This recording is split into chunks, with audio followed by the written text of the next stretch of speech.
Gotta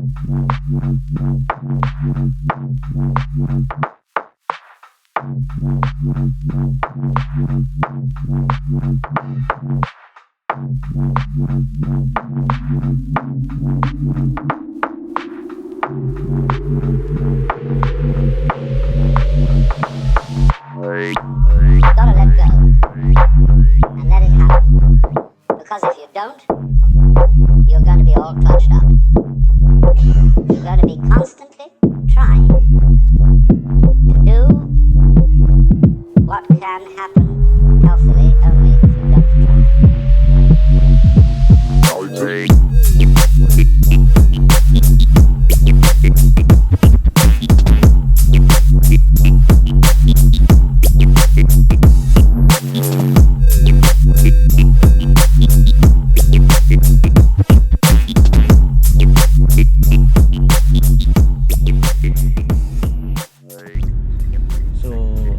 Here in Sri Lanka, we don't have a freeways. What we have is kind of an expressway where you need to get a ticket when you entrance, and then when you leave the expressway, and you need to give this ticket back to the counter, so they will charge you.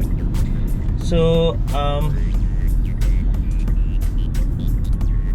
it's kind of okay, and we have something automatically we can reload this, and I have something mounted on my windscreen, and with that they can charge automatically from the card. But the problem is all the expressways don't support that, so there are certain expressways we need to get this ticket. The problem with this ticket is in case the person, whoever officer who's operate the counter got infected with COVID, and then he spread to every driver who going through the expressway, and there's a high chance that person get infected, because if any of the driver who using the highway or this expressway got infected, and then he might be giving that to the officer who in the counter, and the officer might be giving back into the every driver who's using the expressway. So this kind of a bad.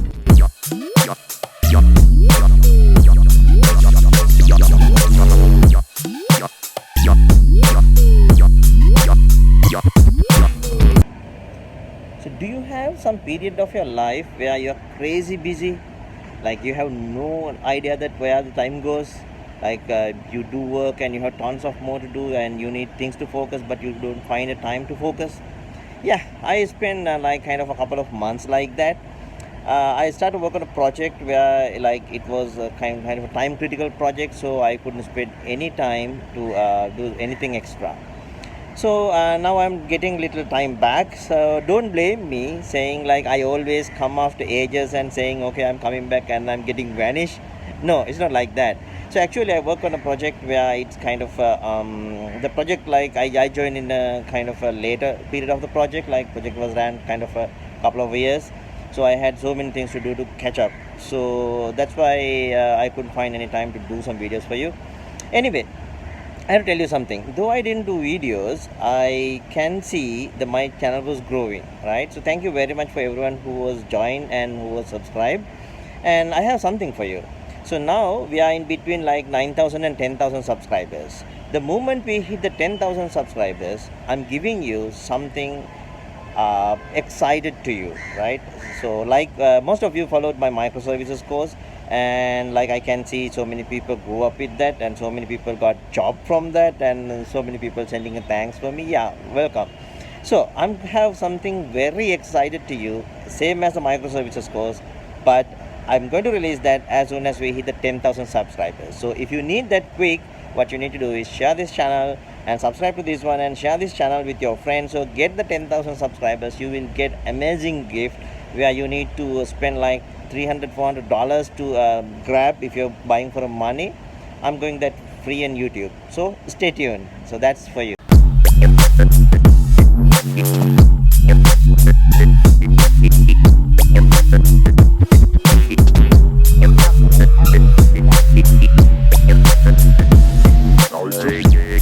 Few months back I was giving a talk to one of IEEE Student Association.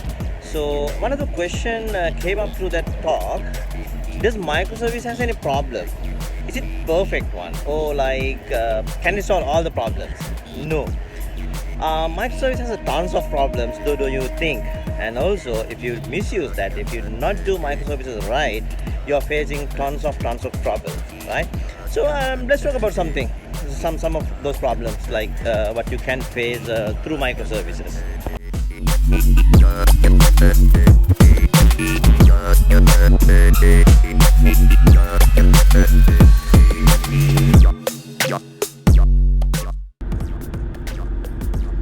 So before we start, I had to tell this. So a lot of people sending messages to me saying there are some problems with my microservices examples, like they don't get the expected response. They get like unauthorized or multiple errors.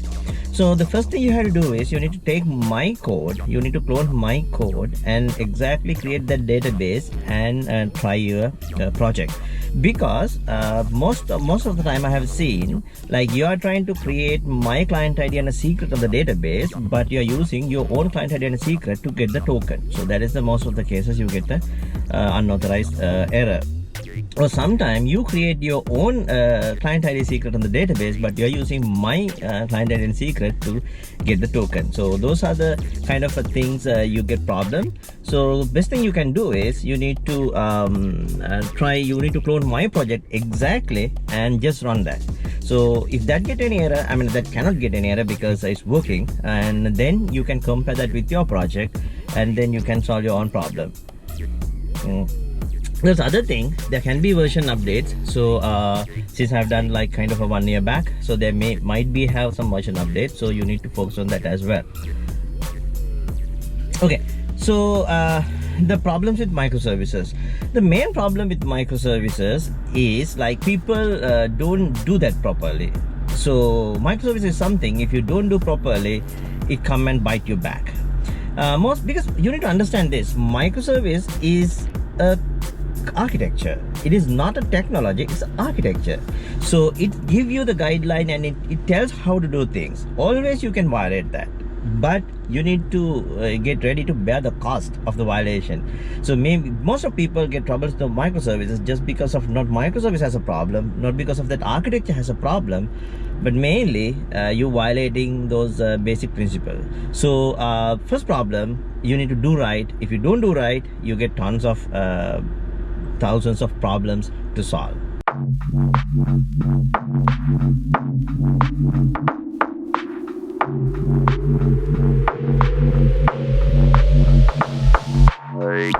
gotta let go and let it happen. Because if you don't, you're going to be all clutched up. You're going to be constantly trying to do what can happen. How is the current COVID situation in the countries you live? You know what happened here in Sri Lanka? I haven't been to office like ever since last March, and I always working from home, and so that end up at quite nice because like you wake up the time you want and just before the meeting, and then you work on your own schedule, and then you just cover up the work. But that's end up working like most of the days over 18 hours per day. That's though it's not tired much because it's very flexible. You're in your home and you're in your own room and you work on your own time. Anyway, so we haven't like got any COVID infected patient for the last 2 months from society. All the patients were reported from outside countries, like who's arriving to Sri Lanka. But yesterday reported the first COVID patient from society after 2 months.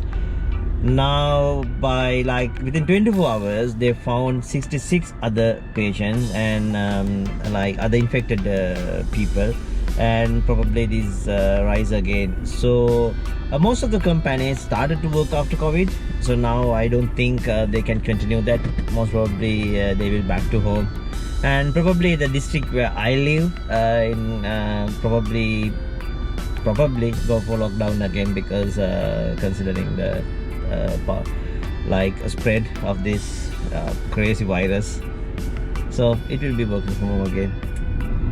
Okay, so the one problem we're facing with these microservices, most of developers start to think microservice is just a Spring Boot, which is not.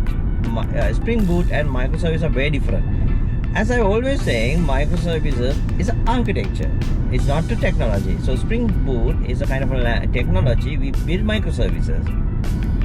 So when you build microservices for a large-scale enterprise system, it won't matter much. But if you are developing a microservices stack using Spring Boot, for a small business, the problem is, let's say you decide to host this on AWS or Google or Azure, or doesn't matter, in any of the cloud. So then you need to keep EC2 instance, if it's AWS, running 24 hours, because you need to put these microservices you may decide to put in the Docker, and the Docker run on EC2. So you have to keep the EC2 run all the time. So EC2 is billing per hour.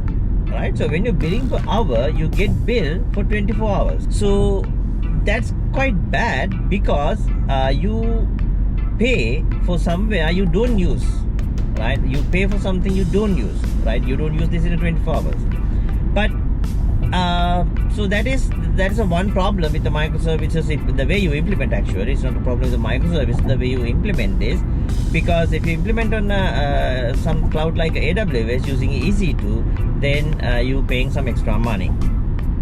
The problem number 2 is the database you're using. If you use a database like instance-based database like MySQL or MongoDB instance, then doesn't matter where you run, you have to keep a database up and running, right? So if you're running on AWS, again, you need to keep other EC2 instances for databases. So then you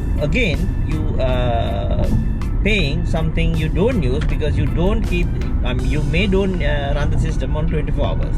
I mean, if you need a system to run 24 hours, that makes sense. But I'm talking about like kind of a small business where you have less traffic, right?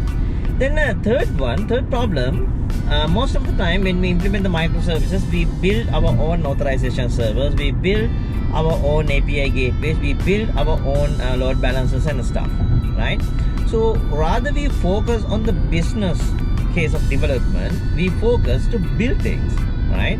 So you may use a Spring API gateway, or you may use a Spring security, doesn't matter. But if you're going your microservices to AWS with your microservices, if you're going to AWS with your microservices, then they have a cognitor, right? Also they have API gateway, they have all those infrastructure already there. You don't have to reinvent the wheel, you don't have to spend the time, right? So now you will see the problem is not with the microservices, the problem with the way you implement it. Microservices can be implemented using a .NET, using a Java, using a Node.js, using Python, using anything, right? Any technology you want. Okay. So now you will think, okay, Krish, what? Like beginning of your microservices course, you were saying microservice is the solution for all the problems you're facing. True. I'm not saying not. Still I'm saying yes, I'm with that. Here's the problem, right? If you take 1 hour to do something, and if you come up with a solution where you can get the same thing done within 1 minute, then of course your 1 minute solution is the best. But few years later, if someone come up with a solution where you can get the same thing done within 1 second, then obviously your 1 second is better than the 1 minute solution, right? So that's what happened with the microservices most of the time. Okay, so how we can solve this, right? Yeah, we have a solution. What we need to do is, as a developers, as architects, you need to focus to get your solution implement, not the infrastructure implement, right? So try to use the infrastructure as much as you can, for available on the cloud, for available on the wherever you deploy. Use that infrastructure and implement your code, your logic, right? So that is the way to do it. So as I said, the moment we hit the 10,000 subscribers on this channel, I'm going to teach you full A to Z course everything about how to solve this problem and what is after microservices. Microservice is not the last era of software development or architecture. So there is a new one, right? So let's go and learn that, but not now. Once we hit the 10,000 subscribers. So what you can do is, share this channel with your friends and subscribe to this channel and get your friends to subscribe, of course, if they're interesting, right? I'm not expected to get people if they don't interest to the channel.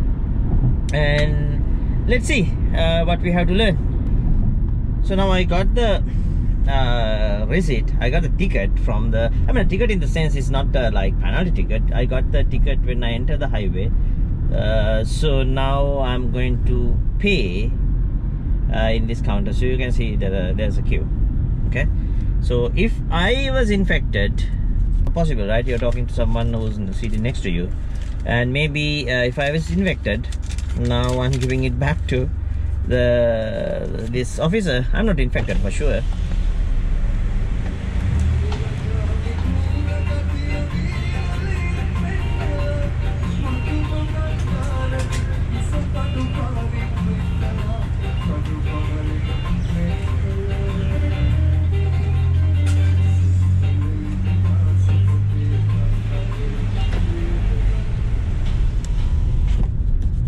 So, to risk, receipt and the cash. Then see you soon in the next video, and stay safe, stay healthy.